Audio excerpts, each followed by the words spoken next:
सृजन पूरे ब्रह्मांड के सृजन से पहले हुआ। तब न देव थे, न असुर, न जीव था, न जंतु, न जल था, न अग्नि, न वायु, न भूमि। समष्टि के शून्य में विराजती एक शक्ति, कालातीत और कालों के नियंता, धाता भी और विध्वंसक भी, अखंड, अचल। ये कथा है उस महादेव के महाकाल स्वरूप की, जो सृष्टि के आरंभ भी हैं और काल के आगमन भी हैं। वे ही काल के सृजन करता और नियंत्रण करता भी।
होते हुए भी अपनी माया से विराट विश्व का आकार धारण करने वाले महाकाल,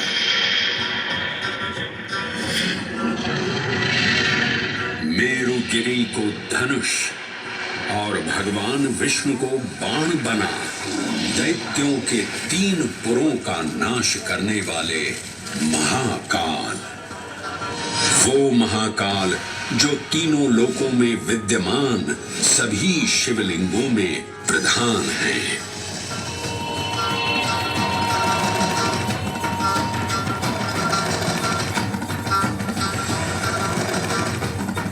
वो महाकाल जिनके त्रिशूल की तीनों नोकों से काम, क्रोध और लोभ पर नियंत्रण होता है, जिनके मस्तिष्क पर चंद्र शीतलता का प्रतीक है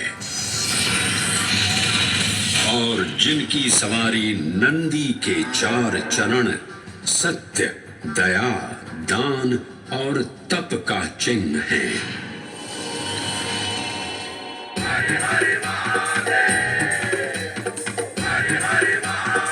सौख्यं न दुःखं न मन्त्रो न तीर्थं न वेदा न यज्ञः अहं भोजनं नैव भोज्यं न भोक्ता चिदानन्दरूपः शिवोऽहं शिवोऽहम्।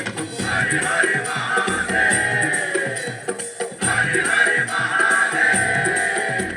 अहं निर्विकल्पो निराकाररूपो विभुत्वा च सर्वत्र सर्वेन्द्रियाणां न चासन्दरूपः शिवोऽहं शिवोऽहं चिदानन्दरूपः शिवोऽहं शिवोऽहं चिदानन्दरूपः।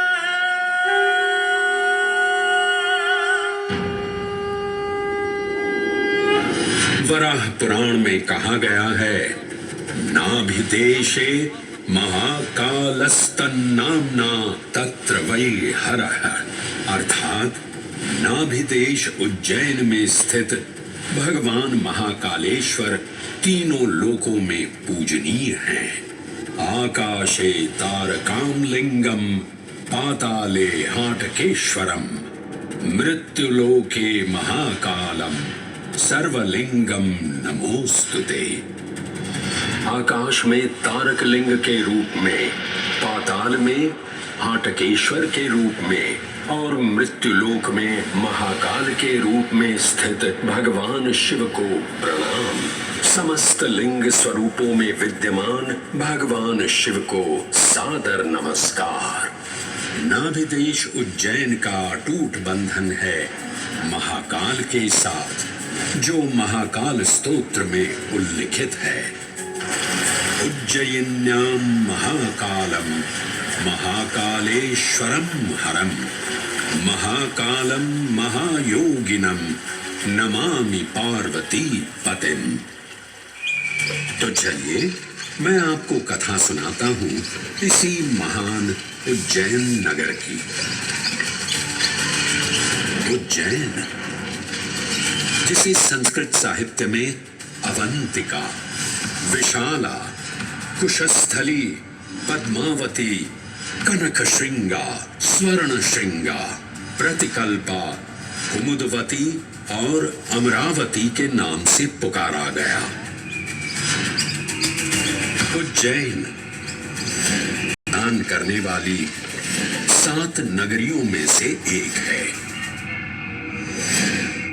उज्जैन, जहां 84 महादेव का आशीर्वाद प्राप्त है। उज्जैन, जिस पर सदा ही कृपा रहती है महाकाल की। यहाँ सतत क्षिप्रा नदी की निर्मल धारा बहती है। डमरू के नाद से जीवन को ऊर्जा मिलती है। घंटियों की झंकार मन को आनंदित करती है। और यहाँ का आकाश शिव आशीष स्वरूप है। श्मशान ऊषर क्षेत्र पीठम तू मनमेव च पंचकैत्र न लभ्यते महाकाल दते। यहाँ पर श्मशान, ऊषर यानी अनुपजाऊ भूमि, क्षेत्र अर्थात पवित्र भूमि, पीठ यानी शक्ति स्थान और मन अर्थात आध्यात्मिक शांति का स्थल, पांचों एक ही स्थान पर उपलब्ध है। ये संयोग नगरी उज्जैन की महिमा को और गरिमामय बना देता है। उज्जैन के इस अलौकिक स्वरूप से प्रभावित हो महाकवि कालिदास अपने काव्य मेघदूत में लिखते हैं, हे जलधर, यदि महाकाल के मंदिर में समय से पहले तुम पहुंच जाओ तो तब तक वहां ठहर जाना जब तक सूर्य आंख से ओझल न हो जाए। शिव की संध्याकालीन आरती के समय नगाड़े जैसी मधुर ध्वनि करते हुए तुम्हें अपने धीर गंभीर गर्जनों का पूरा फल प्राप्त होगा। ये संध्या आरती, जिसे कालिदास ने सराहा है, अत्यंत महत्वपूर्ण है, क्योंकि ये वो प्रहर है जब सभी देवी देवता गंधर्व यहाँ उपस्थित होते हैं। द्वितीय है सतयुग, त्रेता युग, द्वापर युग और कलयुग। हर युग में इसका अप्रतिम महत्व रहा है। इस काल यात्रा में सबसे पहले आपको सतयुग के उस कालखंड में ले चलता हूं जहां देव और दानव एकत्रित हैं समुद्र मंथन करने के लिए। मन की आंखों से कल्पना कीजिए, भगवान विष्णु ने कुर्म का रूप ले मंदरांचल पर्वत को अपनी पीठ पर उठा रखा है। सागर से विकराल लहरें उठ रही हैं, मेघ भयानक गर्जना कर रहे हैं। देव और दानव वासुकी सर्प को नेति बना और मंदार पर्वत को मथनी बना सागर को मथ रहे हैं कि तभी अटूट विष निकलता है और पूरी सृष्टि को अपने ताप से झुलसाने लगता है। इस भयावह स्थिति ने देवताओं और असुरों के बीच हाहाकार मचा दिया। ये कैसा अनर्थ है?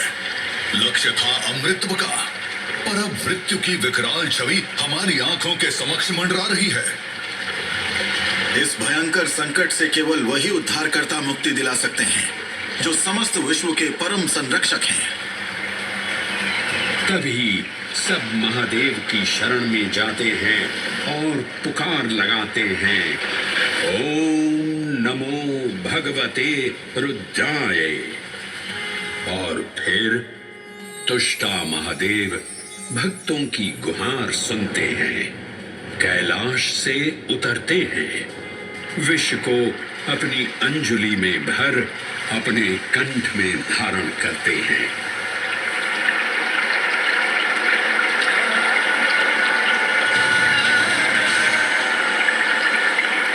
अमृत कलश प्रकट होता है। जैसे ही अमृत प्रकट हुआ, दानवों ने इसे केवल अपने आधिपत्य में लेने की आकांक्षा प्रकट की और संघर्ष छिड़ गया। आज यदि हम इस अमृत को प्राप्त कर सकें, तो हम देवताओं पर हमेशा के लिए प्रभुत्व स्थापित कर पाएंगे। अमृत अपात्र हाथों में ना जा पाए, क्योंकि ये अपनी शक्ति का असीम दुरुपयोग करेंगे।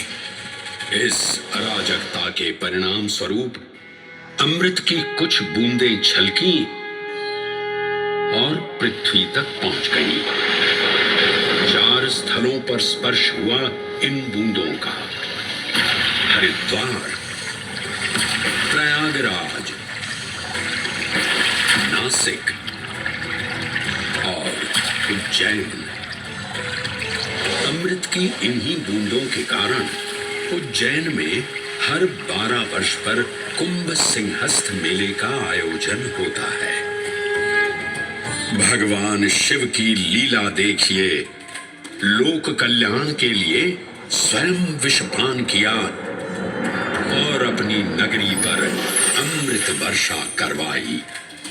पावन बूंदों से अभिसिंचित ये दिव्य उज्जैन भूमि राम पृष्ठों में भी सम्मिलित हुई। सतयुग के बाद त्रेता युग में माता सीता की खोज में वानर सेना का यहाँ आगमन हुआ।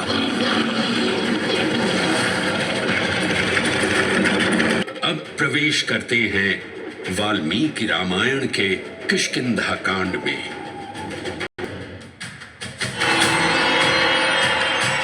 मेखला उत्कल के क्षेत्र, दशर्न के नगर, आब्रवंती, अवंती और विदर्भ के राज्य, साथ ही माहिष्का के आकर्षक राज्य में भी पूरी तरह से खोजना होगा।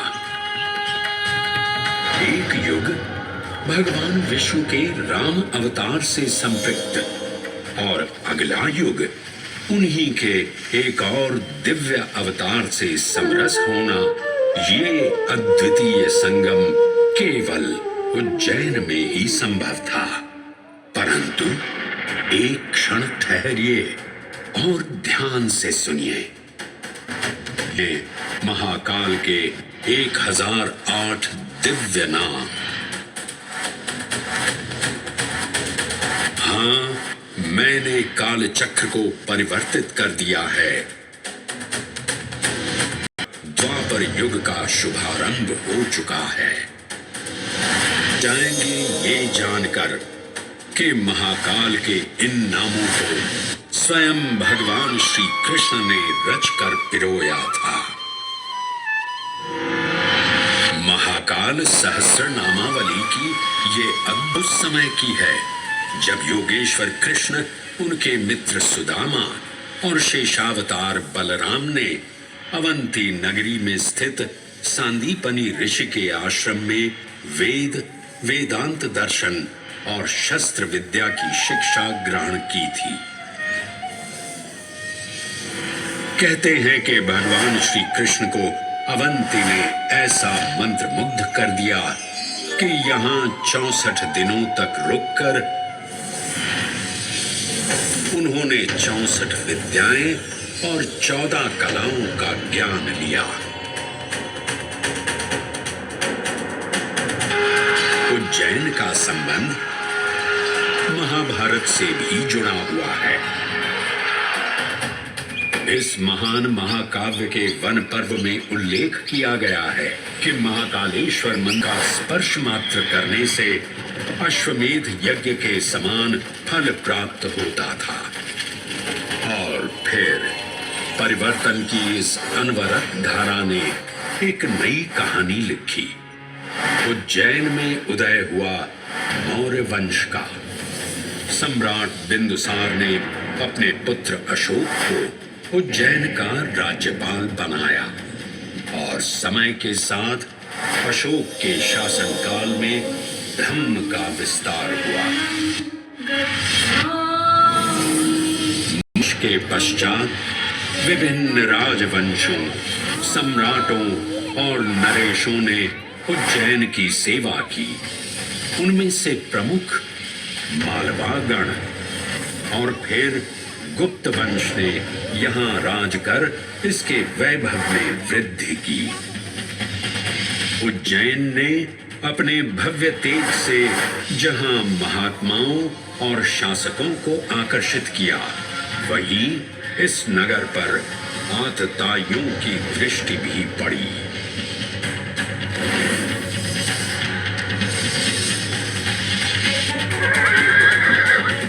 शक मध्य एशिया की खानाबदोश जनजाति थी, जिन्होंने उत्तर पश्चिमी और मध्य भारत के कुछ हिस्सों पर आक्रमण